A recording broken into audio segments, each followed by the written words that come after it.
Hello, everybody, and welcome to the Friday edition of Moohead Radio. I'm your host, a big and furry bovine. For the next, however long I feel like doing this, you're going to be hearing about what's going on in Cleveland sports. And there is a lot of stuff going on.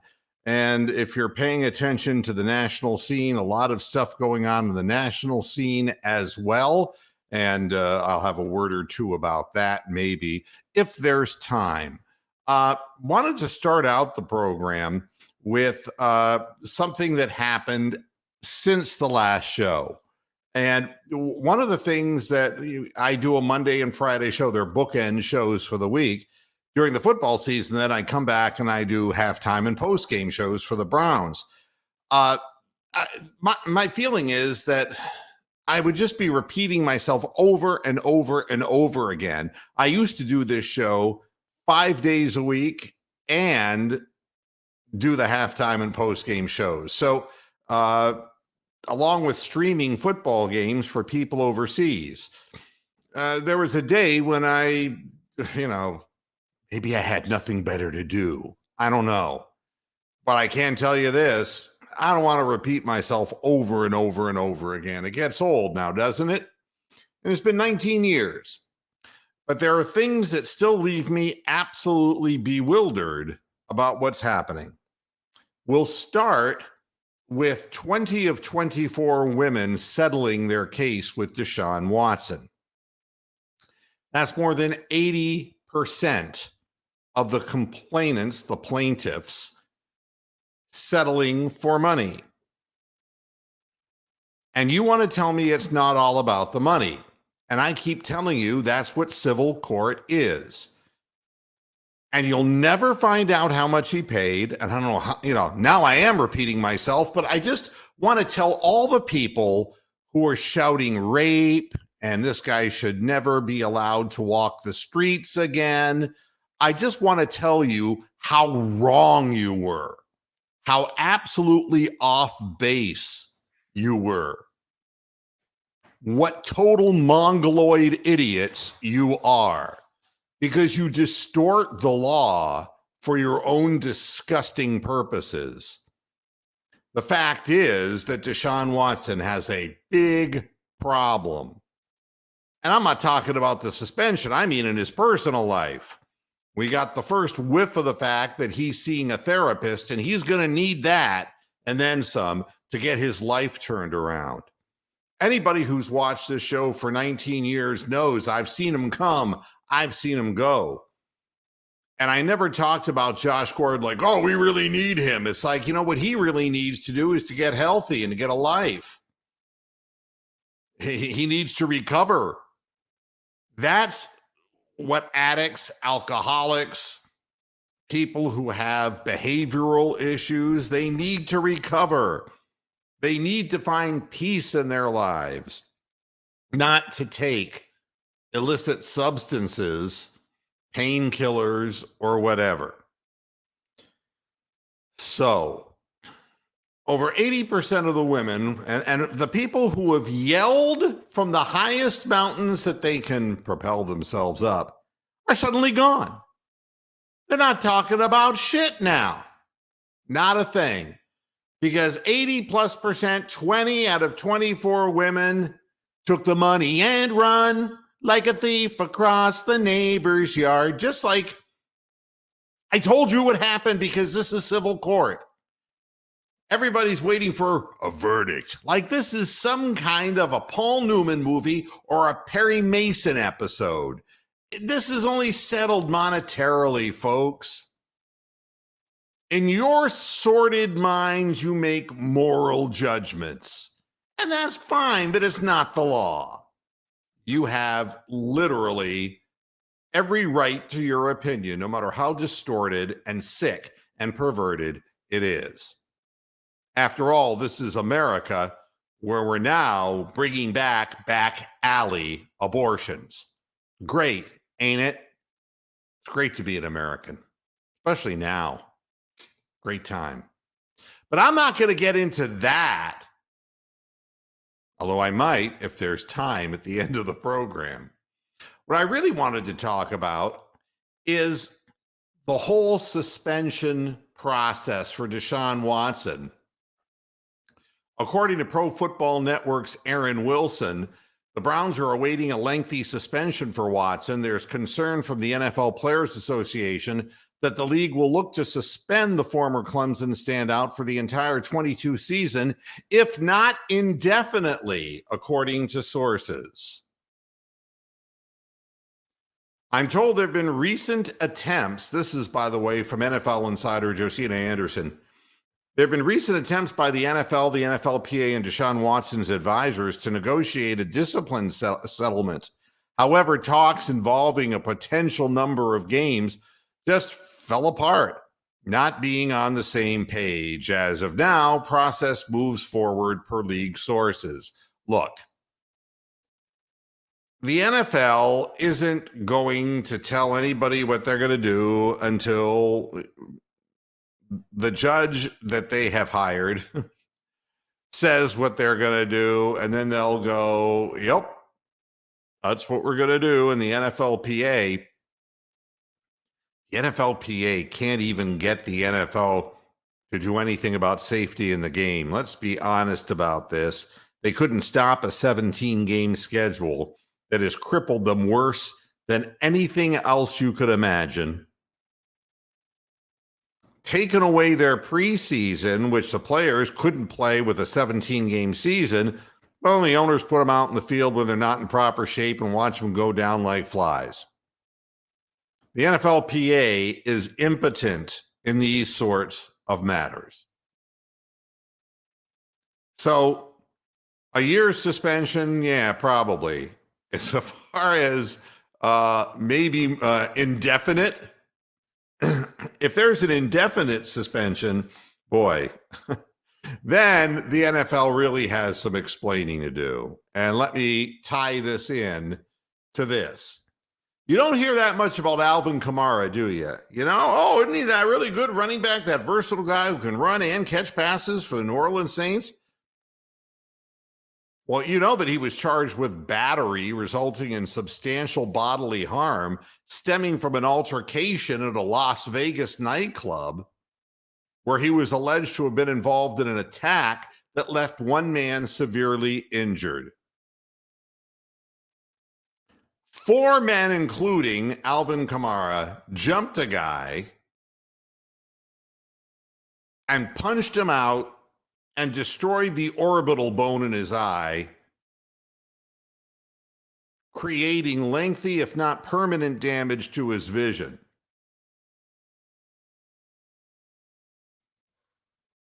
Kamara even acknowledged, yeah, I punched the guy a few times. Yet Kamara's attorney, here we go again, you know, he says, Kamara has gained a well-deserved reputation for being a hardworking and community-minded individual. The recent Las Vegas allegations are not consistent with who Mr. Kamara has shown himself to be in both his public and private life. Therefore, we're conducting our own investigation into all of the circumstances and individuals associated with this matter to determine both the facts and the motivations of all involved. Of course, he's an attorney. He has to say that. Just like Tony Busby said, all 24 of us stand strong. We're going to try this guy. Yeah, 80% plus, jump the ship. Easy money. And the 4 who are remaining, I'll make a prediction in a moment about the 4 who continue to press forward with the civil action. I haven't been wrong yet. Which is more than I can say for a lot of assholes here on the internet who just want their own version of justice. The old posses in the Old West. So what we have here is a lawyer who says, you know, we're going to do our own investigation, but the problem is the police have the video of Kamara doing it.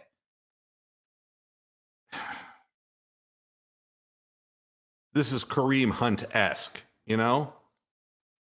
Who is the person who is who punched the woman in the in the elevator and dragged her out. And that was on camera also. Cold cocked her. Right there on the camera. I don't give a fuck what his attorney says. It's on film. Nothing on video with Deshaun Watson, but he's a rapist. And this guy, who may have blinded a man for the rest of his life, commits a felony. A fucking felony with his fists. And they're looking at 6 games suspension. Where is the justice? Where is it? And the answer is it's all in publicity, and it's all just to quiet the mounting tensions, the raised voices. You know what's really amazing? These men who support the NFL, all these guys who sit here and say, guy, Deshaun Watson, he's disgusting. Should be put away forever. I support women. Except the Supreme Court. Yeah, I like that. I like that reversal. But I support women. Yeah, bunch of fucking liars. That's what we got. A bunch of big talkers who do nothing. Ray Rice, thank you. Right there on the camera. So the case, there is no case. He's going to get 6 games. If he doesn't get the felony, which is up to 5 years in prison, which, I don't know. There were 3 other guys involved in the attack, and I'm sure that their case is basically that the number of punches that their guy threw, that none of them clearly blinded the other innocent guy who was jumped on by 4 men. That guy needs to go to jail. He doesn't need to be suspended from football. He should be suspended from life. Get him off the streets. He's a good citizen. Yeah, he's got a foundation. They all have foundations. They're tax shelters. Yeah, that's what we're talking about, Radu. That's what we're talking about. And the NFL will succeed. There's going to be a year-long suspension. They're preparing us for that, and I don't have a problem with any of it. I don't have a problem with any of it. At this point, he needs a year of therapy to get his life together. Do you realize that if this hadn't have gone down this way and he continued down the path that he was going, his career would be over? Stop and think about the people involved. This has saved X number of women from having to go through this, and it's hopefully going to save Deshaun Watson from himself. That he gets therapy, that he gets taken care of, gets patched together, and can become a productive human being. Fuck football. If you're a Browns fan, you never win anyway. Quit your bitching. Jacoby Brissett, it's just one in a long line. I get so tired of explaining this. If you're a Browns fan, still, it isn't about the winning. Maybe you're compelled to watch the Browns like Deshaun Watson is compelled to go after women on Instagram. I don't know. But don't complain about them. Oh, we're not going to win now. You've never won. Do you realize? Never. I'm old as fucking dirt. And I became a fan when I was 8 years old, a year after 64's championship, and nothing has happened since. Most of you are way younger than I am. How could you not be? Sure enough, you're worried about winning. It's not worth worrying about. With Jimmy Haslam at the helm, he ain't going to win. He'll find a way to fuck it up. I'm just questioning, if you give a guy 6 games for blinding somebody and hammering somebody who is defenseless and is on video.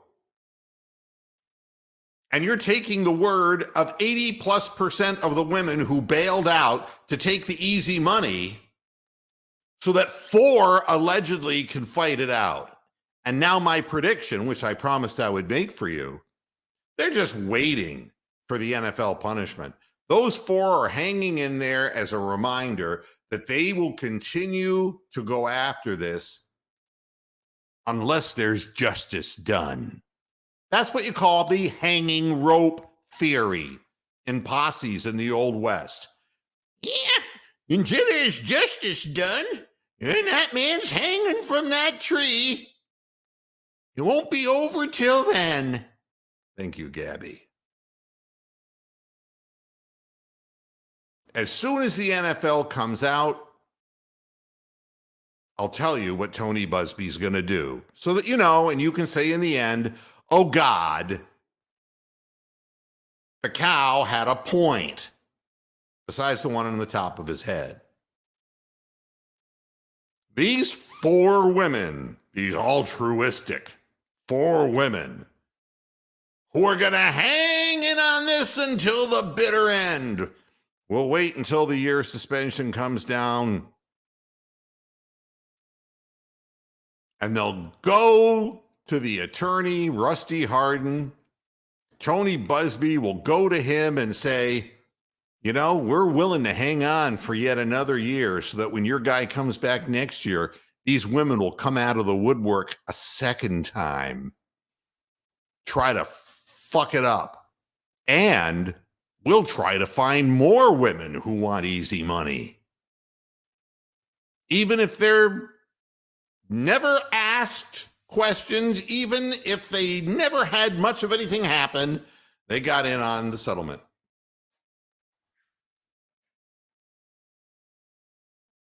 The 4 women who are these brave martyrs, once the whole thing comes down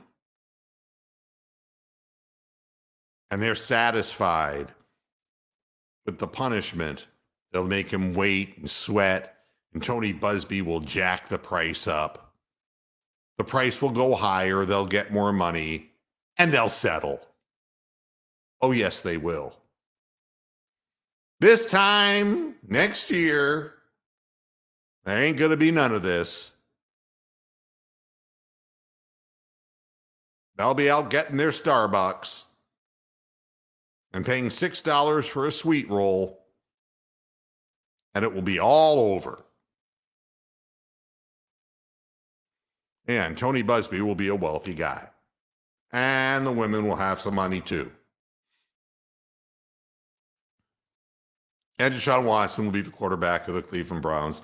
And then you'll all complain because once we have him, well, he's not the same as he was because he's been out of football for so long. And that'll become the next thing. Boy, the Browns fuck up. Hi, this is the NFL Network.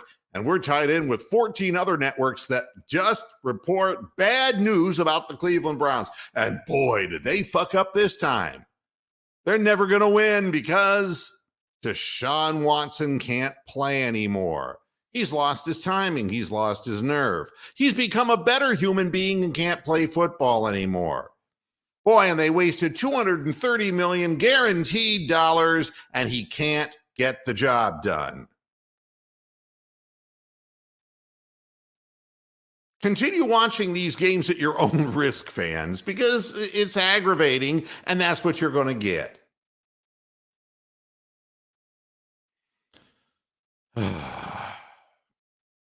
Okay, I've spoken my piece about this. Cavaliers drafted somebody. Well, 4 bodies.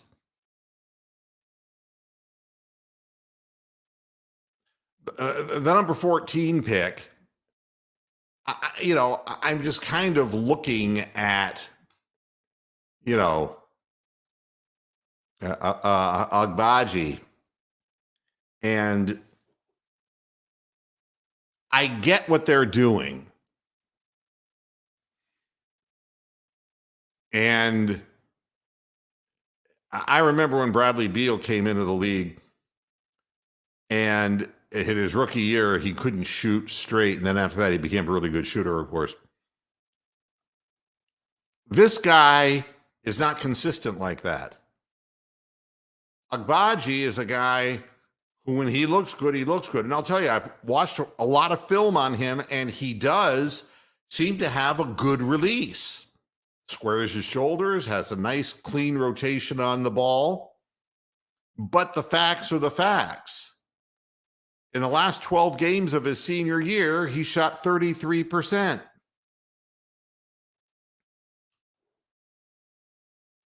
The Cavaliers like him because he's 6'5", has a 6'10" wingspan, but he's not that good a defender. To put it in perspective, his senior year, he shot 47.5% overall and 40.7% from behind the arc.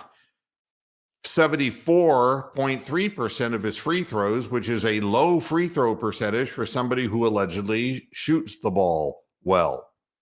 But the things that are glaring are he is not an assist guy. He doesn't pass well. He averaged 18.8 points per game, but he's not a great defender. He doesn't have great speed, explosive, beat you off the dribble kind of moves. The Cavs want to find a guy who can play a wing position, who can actually make a three while Darius Garland attracts attention, while other people crowd inside on our two big men. Somebody to pass out, catch, shoot. They would want to say that he'd be a 3-and-D guy, but the D's questionable. And the 3, it's not that he can't shoot it, he's just not been consistent shooting it.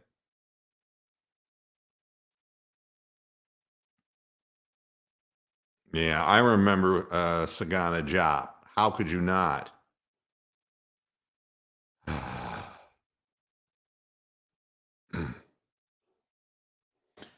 And again, Sexton is a guy who is a defensive liability. He's a great creative guy to get to his spots on the floor. He's a scorer, but he doesn't have any length. He's not going to close out on anybody. At least Agbaji has that wingspan and can get up into people's faces and maybe change shots to some degree. But,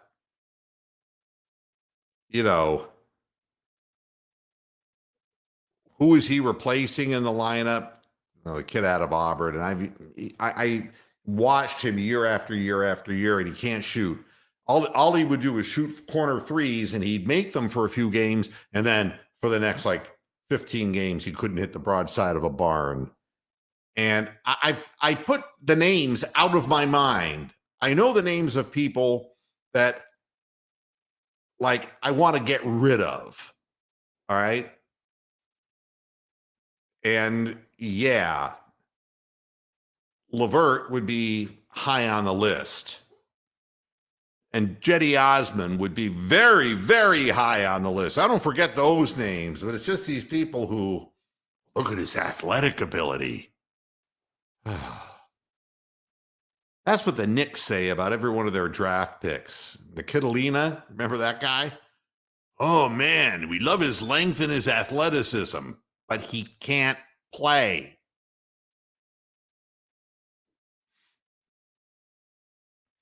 Yeah, it should mean the end of Okoro. Absolutely.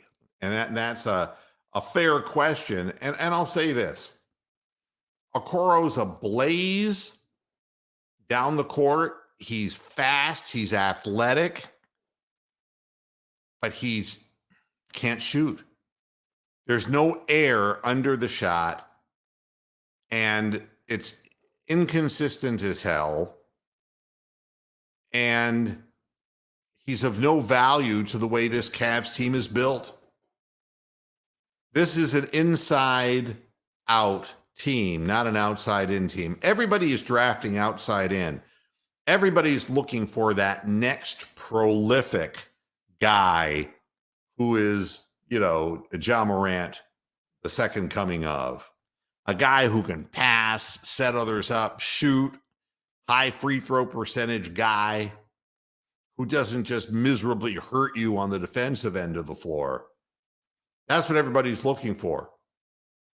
The Cavs, on the other hand, say, okay, we got Jared Allen down low, and we just need to teach him to pass the ball back out. Evan Mobley, who's very much in favor of passing the ball, but got tired of throwing the ball to Okoro and to Cedi Osman and have them clank things.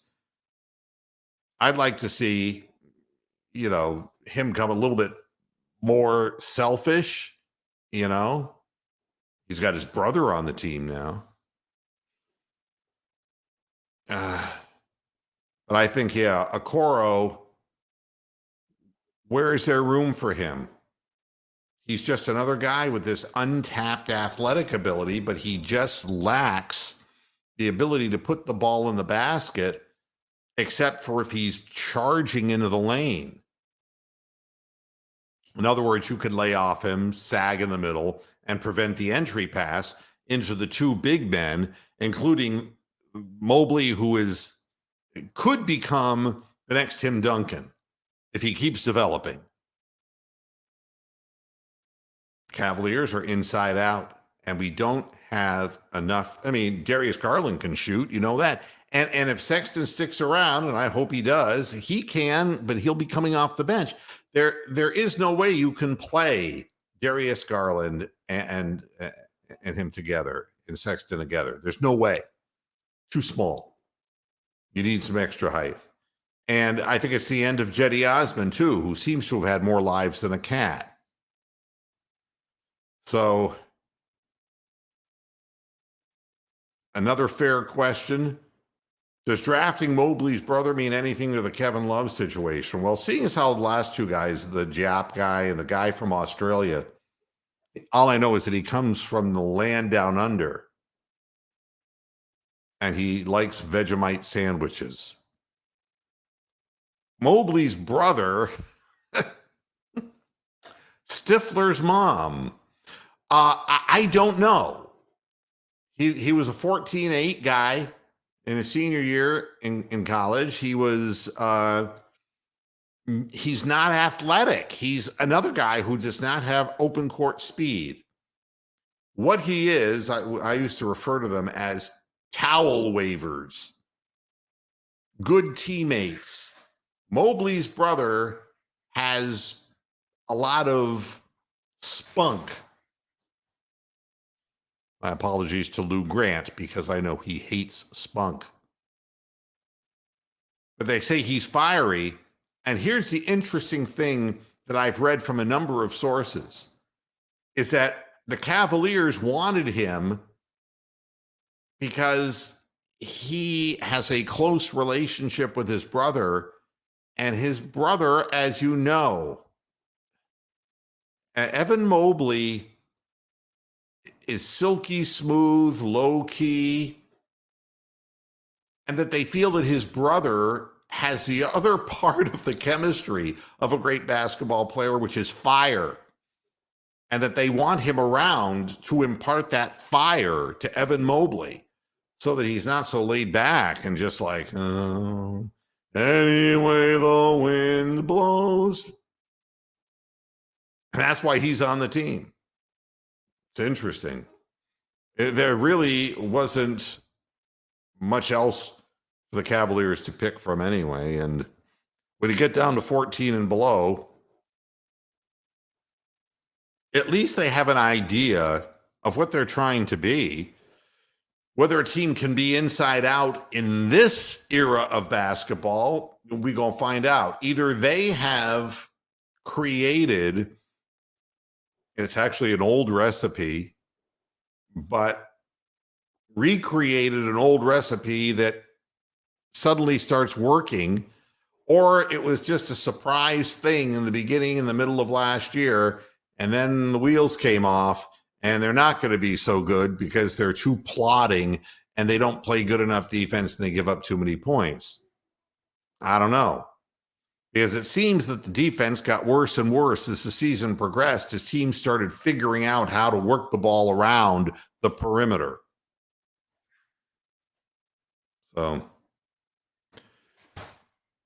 I wouldn't say it's a great draft, but I, I would never say that any NBA draft, I mean, if you have one of the top three picks, I mean, and the Pistons were active, and they're trying to get more young blood in, get the older guys out, and the trade that they made, I guess, and why am I blanking on the player's name? I have it in here in my storylines. There is the Pistons. Let's take just a quick look at see if I can dredge up. Pardon me for a moment. They got Jaden Ivey, the guard out of Purdue. They got Jalen Duren, the center out of Memphis. So they're going to have Ivey, Duren, and Cade Cunningham back from last year. That's pretty damn good for them. They're trying to build with athletic youth. And that's where the league's going. Everybody wants the next Giannis. They want ball handlers who have the height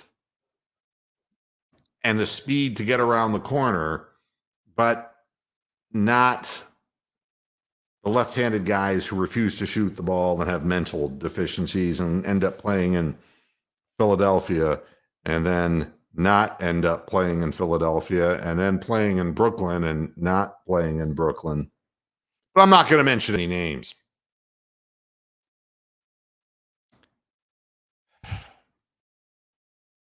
I think that the guy was the former Hornets point guard, 5'11" guy. Help me out in the chat room. He's now a man without a home. He was included in a 3-man deal, and they're immediately just going to dispatch him. They're not even going to try to sign him. They're just going to say, you go, you're a free agent. People who your career in the NBA can come to a stifling halt. And I'd say that Okoro has reached the point where he's pretty well proven he can't make an outside shot. And when that happens, they can just lay back and play back on you. He charges out of control into the lane, and his defense slid at the end of the year too. So, and that's kind of how I see that playing out. I would have been happier if the Cavaliers would have gotten a more consistent shooter. I guess what it comes down to, everybody wants a guy who does it all, but how many players really do it all? I like to have sharpshooters from outside. I like to, if that's what he is, if he's a behind the arc guy, that's what I want him to do. And you have to choose. You either come out on him and allow a passing lane into the big men where they come in and beat you up, or you take your chances, and if the Cavaliers are whipping the ball around the perimeter, you're going to find him in a soft spot every time and let the sharpshooter shoot. I just don't think that Agbaji is yet that guy. The first thing I would do if I were the Cavaliers is get him out there shooting nothing but threes over and over and over and over. Got to make an assessment on what this guy is capable of doing, because at 6'5", he's not going to be slam dunking like he was doing in college. That's not going to be the way it works. So, what else do I have for everybody today? How about the draft grades?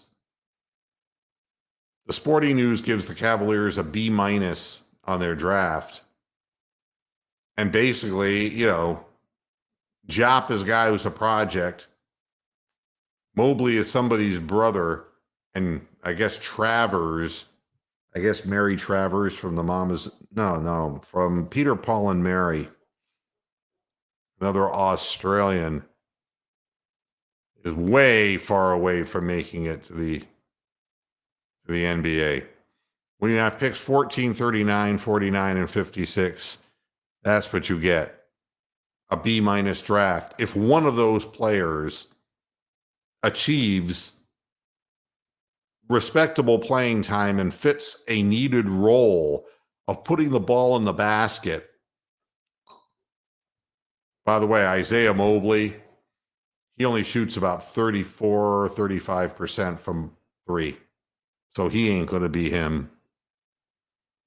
I don't mind how fast a guy is. I mean, realistically, Kyle Korver was one of the slowest people I ever saw in my life. But you get him open, and he was deadly. And quick release, the whole thing. We'll see what happens. I don't know how high I am on the whole thing. And one thing comes out. If you want something that absolutely makes me want to vomit, according to sources, Kyrie Irving has sign and trade wish list if he doesn't make a deal with the Nets. But why would the Nets want him back? Because they'll just go back to being the same Nets that they've always been. And they don't want to have to do that.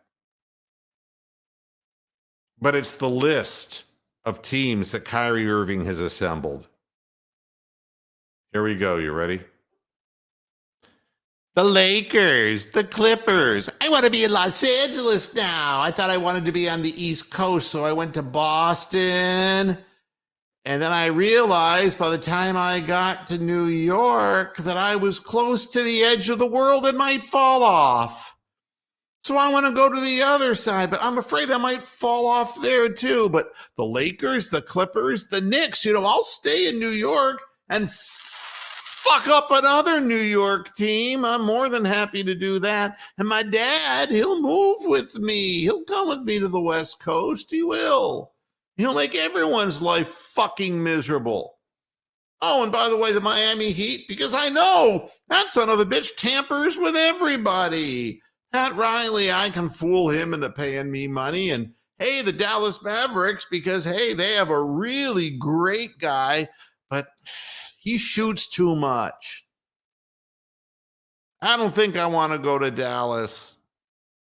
That guy shoots too much, and I need to be the star. I need to have the keys to drive the car.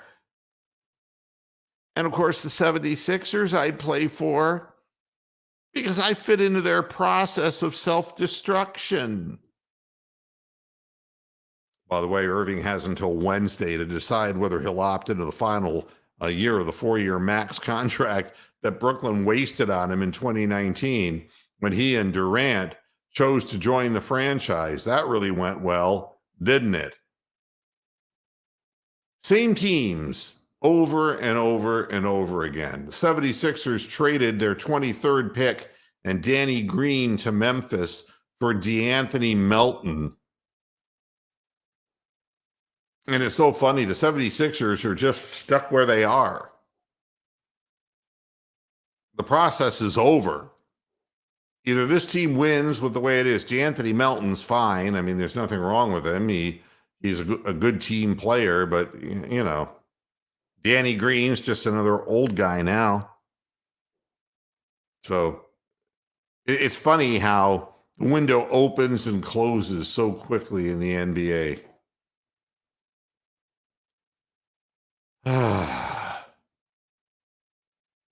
I guess I complain a lot. This is what I love, a good, honest article. What MJ Emerson Jr. brings at cornerback for the Browns.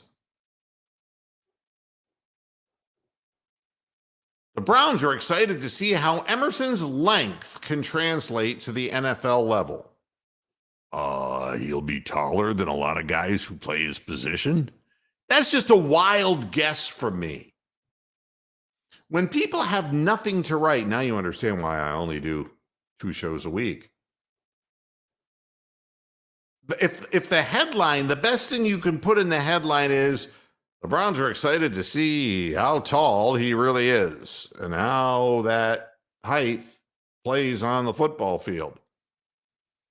I can guarantee you his speed, his footwork, and his technique are going to be so much more important than his height and length. And I don't even know nothing about it.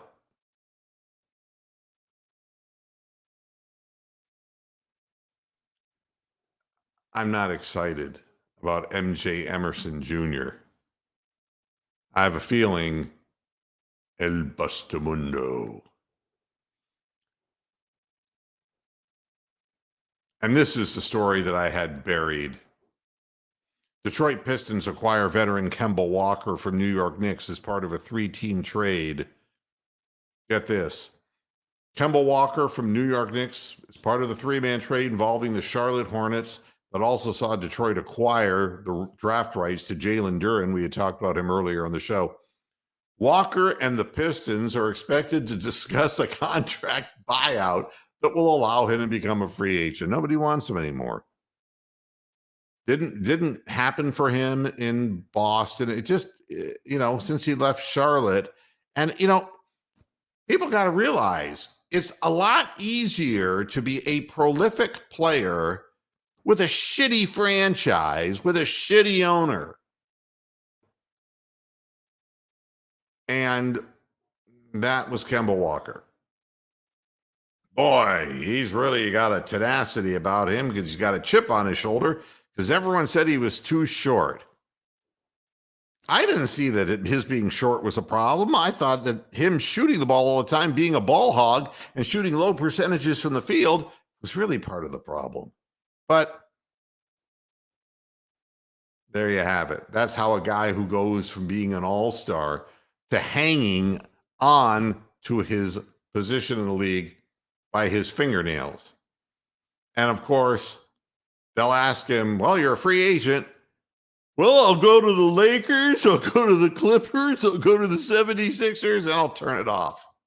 Make it stop. Kemba Walker is now 32 years old. He's on an expiring $9.2 million salary for this upcoming season. As of yet, nobody knows who would be interested in him. He only averaged 11.6 points and 3 rebounds in 37 games last year. But I mean, let's be honest.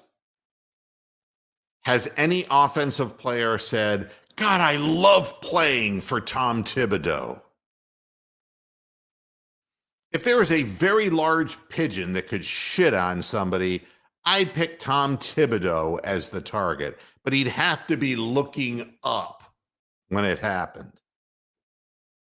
Tom Thibodeau wouldn't know offense if it bit him in the ass. As Topaz would say, just saying. And wouldn't it have been nice, before I get out of here, wouldn't it have been nice had the Guardians won that 1-0 loss and would have swept the Minnesota Twins? Wouldn't that have been nice? Guardians have done pretty damn well being tied for first place at this time of the year. Who'd have thunk it? Actually, I have a few players who were really fun to watch. It's great watching Stephen Kwan. I told you in the beginning of the year, when he was hot, everyone was on him. And then he just went death cold. But even when he was death cold, the problem was he was getting under the ball, and he's not a power hitter, but he gets his bat on the ball. He doesn't strike out. He just got to get hitting line drives. They started throwing high fastballs to Stephen Kwan, and he started just popping them up. And he knows what pitches to lay off of because he walks a lot. He doesn't swing at bad pitches. And he's got amazing hand-to-eye coordination. I mean, amazing. And it's fun watching him because now they're throwing him high fastballs and he hits line drives the opposite way. And his batting average is back up above 280 and heading north. He's also made some tremendous plays in the outfield. My goodness. So the Guardians, that, again, it's kind of like the Cavaliers. You know, everybody wants the next athletic, dynamic player. And the Cavaliers are saying, we got to have two really big men. We're gonna try to reanimate, Tim Duncan and Robinson down low, David Robinson, and we're gonna try to build it that way. Old design architecture. And I've been so sick and tired of watching for the previous Indians and, before they became the Guardians. And they would have these people who were just Bobby Bradley is the latest and the least greatest, strikeout guys who were supposedly, well, this guy hit a lot of home runs in the minor leagues. Well, that's what minor league players do, folks. And they strike out in the big league level. Now, all of a sudden, when Tyvon Berkeley went, bye, I'll see ya, they kicked his ass out because he didn't know how, except to tell, go up there and hack away. That was Tyvon Berkeley. Hack away up there. See if you make contact. Now, we got guys who are being told, guys like Oscar Gonzalez. It's like, fuck the 31 home runs you hit in the minor leagues. Fuck that. That was 1 year. Shorten your swing and hit line drives. You have natural power. You will hit some home runs. Josh Naylor, same thing. Cut out the big Babe Ruth swings, okay? You're not him, although your girth is reminiscent of. You're not him. Hit line drives. Get on base.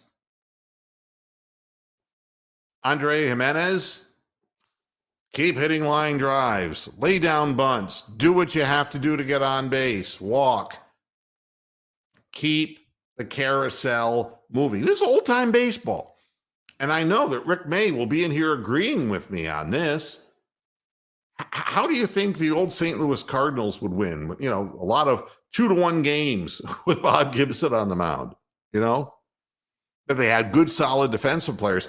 That Cleveland Guardians outfield right now, statistically, is the best defensive outfield, even though Miles Straw has forgotten how to hit. They've moved him all the way to 9th in the order. Moved Quan up, could you believe it, into the leadoff position, and he's flourishing there. Ahmed Rosario is loving the 2-hole. Ramirez always loved the 3-hole. Owen Miller, he hits a lot of sacrifice flies. But now, Franmil Reyes, can they convince him to buy into this? He almost single-handedly lost the last game we played by just not hustling. He has to score from third on the botched play by our former third baseman, Gio Urshela. He's got to go decide, balls to the wall, you're coming home. You can't be trotting down the line. Urshela picks the ball up and just forces him at the plate. That's horseshit. And the same thing can be said with his offensive effort, sometimes just trying to crush the ball when he's really good, when he just hits the ball the opposite way and goes with the pitch. He's got natural power, but he overswings. If they can convince him, but right now he's just another 196 hitter who's not making contact and whose playing time is going to get reduced considerably because of guys like Oscar Gonzalez who are willing to do what he's told to do. But this old baseball architecture being revived by the Guardians, it all makes perfect sense. I'm not going to say that what the Cavaliers doing necessarily with the athletes that there are today, it's kind of hard to have a transition, from defense to offense when you have Jared Allen and Evan Mobley. I mean, you can release your guards, but I mean, you don't have anybody who's moving like Clint Capella down low who can outrun everybody and get out on a fast break himself and finish. I'm not so sure about what the Cavaliers are doing, but I'm sure that in the era of the goddamn shift, trying to play the Guardians is a pain in the fucking ass. Every time they go the opposite way. I mean, every time you just see everyone stacked on the right hand side of the infield and the left-handers up. And, I'm even seeing Jose Ramirez going the opposite way, for God's sakes. Hey, if there's man on second base, fine. I'll just dribble a ground ball through the left side of the infield and drive him in. We'll take one run. We're not going to get big grand salamis. We're not going to be getting crooked numbers all that often. But if we do, it's going to come from walks and base hits and moving men around the bases. It isn't going to come trotting home. That's for sure. Yeah, Rick is remembering what I remembered. I mean, Lou Brock, right? The Cardinals, had a great defensive shortstop named Del Maxville, but he couldn't hit his weight. Kurt Flood was a great defensive center fielder. But the world champion Cardinals teams back then were not built on anything except getting fast men on base. And the Guardians have done a nice job of stealing bases, which is another art that's been lost. And it's so effective.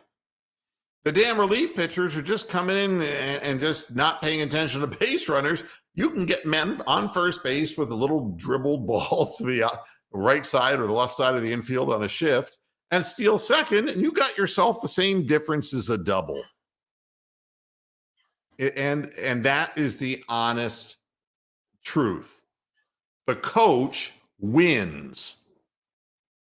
And if they keep following the pattern, they're going to be a tough out. They're not going to win anything major, but they're a tough team to deal with.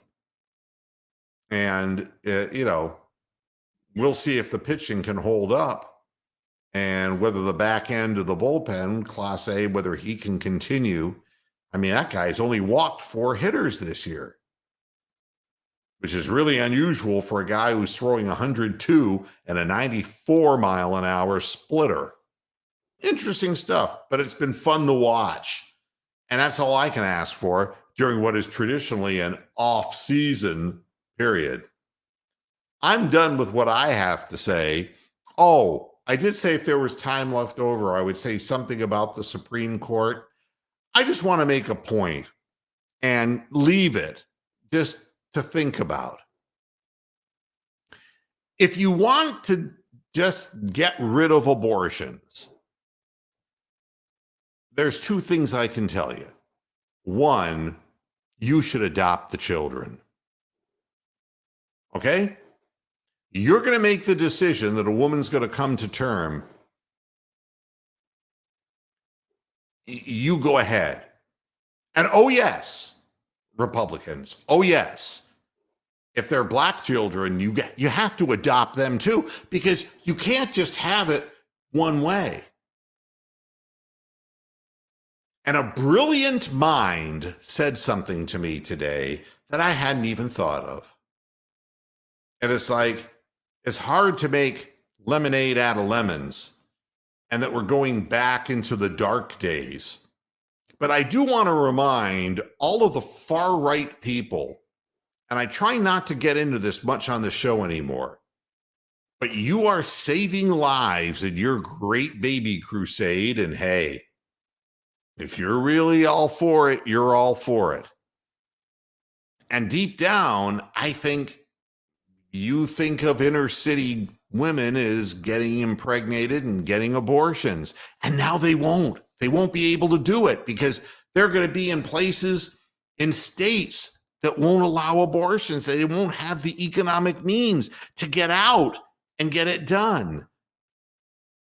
And you're going to make them give birth to more black people. You're feeding your own replacement theory, you stupid cocksuckers. I love you. I love you. Let's spare life. Vote Democratic. That's the ultimate check and balance, isn't it? I like that. You're saving lives so they can come back and vote blue. How are you going to do that now? You're going to save all those lives. How are you going to keep them away from the polls? How are you going to stay one step ahead to screw them over and keep them down like you have for decades and decades and decades, centuries? How are you going to do that now? Thank you. I've spoken my piece. I hope everybody has themselves a wonderful weekend, and we'll see what more comes of this. They're expecting a decision on Deshaun Watson by the 30th of June. We'll see if that happens. I think we're all pretty much prepared for the worst as fans.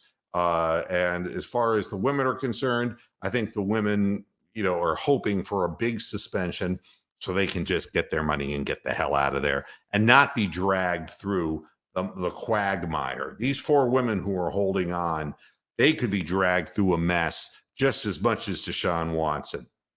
Settling is, in the end, what civil court is all about. And each attorney makes their client appear to be larger than life. But when push comes to shove, it's decided by money. Thanks, everybody, for tuning in. And until Monday, hasta la vista, pasture heads. Good night.